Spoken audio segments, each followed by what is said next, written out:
Pakistan army join کرنا. Actually air force join کرنا میرا خواب تھا, اس کے بعد سیکنڈ آپشن پاکستان آرمی تھی. اور یہ اس لیے because my father was in the army, my grand father was in the army, left right سارے میرے فیملی میں نا فوجی ہیں. تو میں تو پلا بڑا ہی فوجیوں کے اندر تھا. آپ کو پتا ہے جب آپ ایک فوج کے لائف اسٹائل سے اکسٹم ہو جاتے ہو, پھر آپ کو نا یہ ہوتا ہے کہ ایزی روٹ یہی ہے کہ بس اسی میں رہو, آپ باہر نہ نکلو. تو میں اس کے بارے میں بڑا پیشنیٹ تھا, حالانکہ دین پہ اتنا نہیں تھا, لیکن مجھے یہ پتا تھا کہ اگر میری بخشش ہو سکتی ہے, اول تو میرا ٹریک ریکارڈ ایسا ہے کہ بخشش کا کوئی معاملہ نظر نہیں آ رہا, لیکن اگر میری بخشش ہو سکتی ہے تو شاید میں شہید ہو جاؤں تو اللہ معاف کر دے. یقین جانیے this was my thought process کہ one of the reasons why I wanted to join the armed forces was کہ شہادت کی موت نصیب ہو جائے. کیونکہ ویسے تو میرے کرتوت ایسے ہیں کوئی نہیں کہ جہاں پہ کوئی بخشش کا معاملہ ہوتا, نماز ہے نہ کچھ ہے, لیکن شاید اللہ تعالیٰ قبول کر لے. دس واز مائی تھاٹ. تو ہوا یہ کہ جب میں نے اس کے لیے امی کو راضی کرنے کی کوشش کی, despite giving every test and clearing the exams and all that, امی نے منع کر دیا. سماج کی ظالم دیوار بنی کہ نہیں ایسا کبھی بھی نہیں ہوگا, میرا بچہ فوج میں نہیں جائے گا. Now that left me very hopeless کہ اب میں کہاں جاؤں. تو نے کہا بیٹا بس کچھ بھی اور کرو لیکن یہ نہیں. تو پھر میں نے کہا چلو naturally I do engineering. Engineering میں چلا گیا بڑے دکھ کے ساتھ.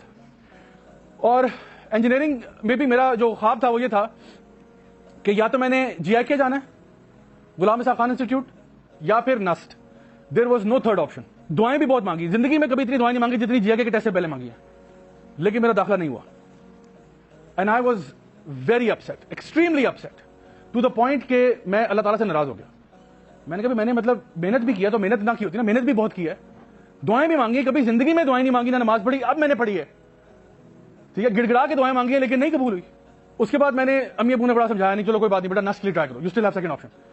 نسٹ کے لیے میں نے ٹرائی کیا, پھر محنت بھی بہت کی, دعائیں بھی بڑی مانگی, نسٹ میں بھی نہیں ہوا. اور ورسٹ کیس پتہ کیا تھا؟ ورسٹ کیس یہ تھا کہ جو کلاس کے نالائق کچھ لڑکے تھے ان کا ہو گیا.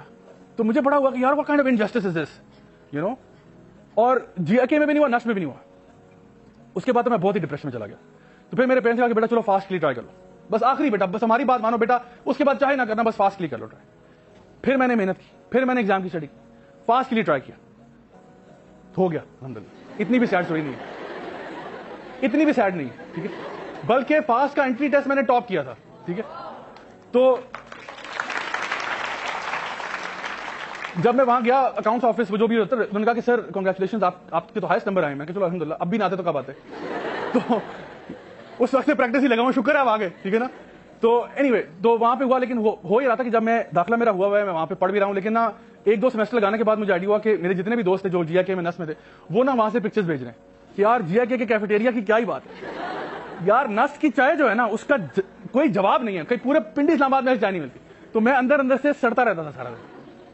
تو آلدو میں آ گیا تھا فاسٹ میں, آئی واز ہیپی کہ چلو ٹھیک ہے داخلہ ہو گیا, it's a good institute, no problem, but in my heart I was not satisfied because it was my third option. So میں نے امی ابو سے پھر بحث کی, جھگڑا کیا کہ بھائی میں نے یہاں پاکستان میں رہنے نہیں ہے, اس ذلت سے تو موت اچھی, مجھے آپ باہر جانے دیں, خدا کا واسطہ ہے, ٹھیک ہے. میں نے بہت یہاں پہ ٹرائی کر لیا ہے, فاسٹ میں ہو گیا, اللہ کا شکر ہے, لیکن نا وہ جو ان کے ای میلز ہیں نا, میں ان کو بند کرنا چاہتا ہوں. I want to just leave this country. اور پھر میں انگلینڈ چلا گیا, وہاں سے میں نے اپنا بیچلرز کمپلیٹ کیا, پھر اس کے بعد آسٹریلیا چلا گیا ماسٹرز کے لیے, وہاں سے ماسٹرز کیا, پھر ڈفرنٹ ملٹی نیشنل کمپنی کے ساتھ کام کرتا. فائنلی جو ہے نا حالات نے مجھے مولوی بنا دیا, اور پھر جب میں پاکستان واپس آیا تو مولوی بن کے آیا. اور پھر یہ ہو کہ میں نے کہا چلو آپ مولوی بنی گئے تو چلو یہی پڑھا لیتے ہیں لوگوں کو, ٹھیک ہے. تو میں نے سیکھنا شروع کر دیا, 2 سال اس میں لگا رہا, پھر اس کے بعد پڑھانا شروع کیا آہستہ آہستہ. تو ہوا یہ کہ پھر نا لوگوں کی طرف سے انویٹیشن آنا شروع ہوئے. آپ کو پتا ہے الحمدللہ I have delivered maybe, I don't even know now, میں نے کبھی کاؤنٹ نہیں کیا, but maybe over 4000 to 5000 public talks, ٹھیک ہے. تو مجھے یاد ہے شروع میں جب میں نے یہ کام سٹارٹ کیا تھا نا, تو اس ٹائم پہ نا مجھے کافی جگہ سے انویٹیشن, اور میں نے آپ کو پتا ہے جو بھی میں آپ کو ٹاکس بتا رہا ہوں ان میں سے ایک بھی ایسی نہیں ہے جہاں پہ میں نے کانٹیکٹ کیا کہ پلیز مجھے ٹاک کرنے دیں. Every single time it has been through invitation. جیسے آئیڈیاز نے کانٹیکٹ کیا, میں نے کہا جی میں حاضر, ٹھیک ہے. سر ایسے ماشاءاللہ جب بھی مجھے انوائٹ کرتے ہیں میں نے کبھی ان کو ریفیوز نہیں کیا, میں ہمیشہ کہتا ہوں حکم کریں سر میں حاضر ہوں انشاءاللہ. اچھا ہوا کیا کہ جی آئی کے سے انویٹیشن آیا کہ we would like to request the pleasure of your company at the blah blah blah بلا. تو میں نے اپنی ٹیم کو کہا, میں کہا جی وہ انویٹیشن آ گیا. تو چلتے ہیں پھر ہم لوگوں نے جو نا, ہم لوگ 4-5 لڑکے تھے میرے خیال ہے, گاڑی میں ہم لوگ بیٹھے, ہم لوگ روانہ ہوئے جی آئی کے لیے. اور آپ یقین کریں کہ جی آئی کے میں جب میں داخل ہوا نا تو جو پروٹوکال تھا, اللہ اکبر, یعنی پھولوں کے وہ گلدستے اور وہ پروٹوکال, اور ان کے ڈین آئے ہوئے ہیں, ایچ او ڈیز آئے ہوئے ہیں, کیونکہ وہ ہے بھی ٹوپی جگہ وہاں پہ ویری فار ہوئے.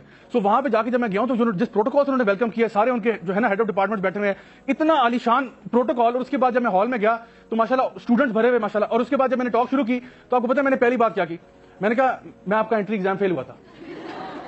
اینڈ دین آئی سیڈ کہ اس کے بعد بس اللہ تعالیٰ نے دل میں جو نا بات ڈال دی. میں نے کہا میں یہاں پڑھنے کے قابل نہیں تھا لیکن آج پڑھانے کے قابل ہو چکا ہوں. میں نے کہا تھا نہیں دس از $1 ملین ایڈوائس جو میں آپ کو دے رہا ہوں, لائف کو چلانے کی ایڈوائس دے رہا ہوں. اللہ تعالیٰ فرما رہے ہیں جو میرے دوست ہوتے ہیں ان پہ ایک تو خوف نہیں ہوتا اور دوسرا کام نہیں ہوتا.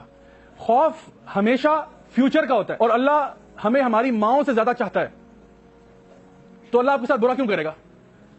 اور یہ بات جان لیں کہ جو بھی چیز ہماری لائف میں آتی ہے اور ہمیں لگتا ہے کہ بہت مصیبت ہے, پریشانی ہے, یقیناً اس میں سے خیر نکلتی ہے 100%. اگر آپ اللہ کو مانتے ہیں تو یہ مان جاؤ کہ اللہ تعالیٰ آپ کے ساتھ ظلم نہیں کرتا. اللہ کسی کے ساتھ ظلم نہیں کرتا. آپ کو لگتا ہے کہ کوئی چیز بری ہے لیکن وہ بری ہوتی نہیں ہے. سو میں آپ کو بتانا یہ چاہتا ہوں کہ دس از یور کنیکشن ود اللہ سبحانہ و تعالیٰ. جو آپ کے سول کی بات ہے نا وہ ہے یہ کہ آپ اللہ تعالیٰ پر توکل کرنا سیکھیں, اللہ تعالیٰ پر بھروسہ کرنا سیکھیں. جب آپ اللہ تعالیٰ پر بھروسہ کریں گے اور آپ یہ جان جائیں گے کہ جو کچھ بھی میری لائف میں ہوگا وہ اللہ کی مرضی کے مطابق ہوگا اور اللہ کبھی مجھے ضائع نہیں کرے گا, اللہ کبھی میرے ساتھ برا نہیں کرے گا, believe me you will be happy and you will be satisfied. The only thing is میں آپ کو بتا دوں آپ کی زندگی میں ورسٹ کیس سینیریو بھی ہوا نا, ورسٹ کیس سینیریو آپ کو اس میں تو خیر ہو ہی نہیں سکتی, کیسے خیر ہو سکتی ہے؟ واللہ العظیم اس میں سے بھی خیر نکلے گی. And you can see so many examples کہ کسی کی لائف میں کوئی سیٹ بیک آیا ہے, کوئی مصیبت آئی ہے, کوئی پرابلم آیا ہے اور انہوں نے تھرو پازیٹیو تھنکنگ ان کو اس طرح چینلائز کیا ہے کہ وہ ان کی سکسیس کا ایک فیکٹر بن گیا. So this is where you have to trust Allah کہ جو بھی میری لائف میں ہوا ہے, دیکھو جتنی بھی یہ مصیبتیں آتی ہیں نا یہ آپ کو اوپر اٹھانے کے لیے آتی ہیں. اللہ تعالیٰ آپ پہ ظلم نہیں کرنا چاہتے, لیکن یہ بات جان لو کہ زندگی کے اندر آپ بہت سارے ایسے لیسنز ہیں جو کتابوں سے نہیں سیکھ سکتے. اس کے لیے you have to go through experiences, even if those experiences are painful. آپ وہاں سے گزر کے کچھ سیکھو گے. بلکہ میں یہاں تک کہتا ہوں کہ زندگی کے سب سے امپورٹنٹ لیسنز آپ کو پین سکھائے گی. That pain will become your greatest teacher in life. ایک بچہ جو ہے وہ ہیٹر کو ہاتھ لگانے جا رہا ہے, چھوٹا سا بچہ 2-2.5 سال کا, ہیٹر کو ہاتھ لگانے جا رہا ہے, ہیٹر جل رہا ہے, ہیٹر کو ہاتھ لگانے جا رہا ہے, ماں اس کے ہاتھ پہ تھپڑ مارتی ہے, مت کرو اس طرح. اب وہ بچہ رو پڑتا ہے. یہ ماں نے جو تھپڑ مارا ہے اس کے ہاتھ پہ, یہ ماں کی نفرت ہے یا ماں کی محبت ہے؟ بچہ اس کو کیا سمجھ رہا ہے؟ نفرت. ماں hates me, my mother hates me. اگر ماں ہیٹ کرتی ہوتی نا کہتی پتر لگا, چل لگا, بہت شوق ہے نا, لگا, پکڑ دیتے اور اس کا ہاتھ گھسا دیتے, پھر کہتے میرا ہاتھ جل گیا, پھر ماں کہتی ہوں آرام ہی تو کی. یعنی اب دیکھیں کہ جو بندہ جس ایکسپیرینس سے گزر رہا ہوتا ہے اس ٹائم پہ وہ بھول جاتا ہے کہ جو میری لائف میں ایکسپیرینس آ رہا ہے یہ کس وجہ سے آ رہا ہے. ماں کو بہتر پتا ہے کہ جو بچہ ہے جس لیے اس نے اس کو ہاتھ پہ مارا ہے اذیت ہوئی ہے, ماں کو پتا ہے اذیت ہوئی ہے اس کو, لیکن یہ اذیت, یہ پین, یہ تکلیف چھوٹی ہے کمپیئر ٹو وہ تکلیف جو اگر یہ کر جاتا تو ہوتی. سو مورل آف دا اسٹوری کیا ہے؟ کبھی کبھار کیا ہوتا ہے آپ کہیں پہ جاب کرنا چاہ رہے تھے, آپ کی جاب نہیں ہوئی, الحمدللہ. اگر ہو جاتی تو پتہ نہیں کیا خرابی پیدا ہوتی. ہو سکتا ہے اللہ معاف کرے کوئی ہراسمنٹ کا کیس آپ پہ ہو جاتا, maybe you got harass in this workplace, الحمدللہ آپ پہ نہیں ہوا. ہو سکتا ہے آپ کسی جگہ پہ آپ کسی ایگزام میں فیل ہو گئے, مے بی پاس ہوتے تو آپ کا کریئر کہیں اور چلا جاتا, کہیں پہ آپ رشتہ کرنا چاہ رہے تھے وہاں نہیں ہوا, نو پرابلم, اسی میں خیر ہے. ہو جاتا تو شاید ورسٹ کیس ہوتا. یقین جانے ہمیں لگتا ہے کہ نہیں اگر وہ نہیں ملی تو بس زندگی ختم. تجھے کیا معلوم کہ وہاں مل جاتی تو کیا ہوتا, مل جاتا تو اور روتا کہ یا اللہ یہ کس کے متھے لگا دیا مجھے. سو ٹرسٹ اللہ, ٹرسٹ اللہ. آپ کا جو سول ہے نا, جب آپ کا ریلیشن شپ اللہ تعالیٰ سے اچھا ہوتا ہے نا, then you are at peace. And finally I will conclude with this آیا فرام دا قرآن, جہاں پہ اللہ سبحانہ و تعالیٰ فرماتے ہیں الا بذکر اللہ تطمئن القلوب, یقیناً اللہ تعالیٰ کے ذکر میں ہی دلوں کو اطمینان ملتا ہے.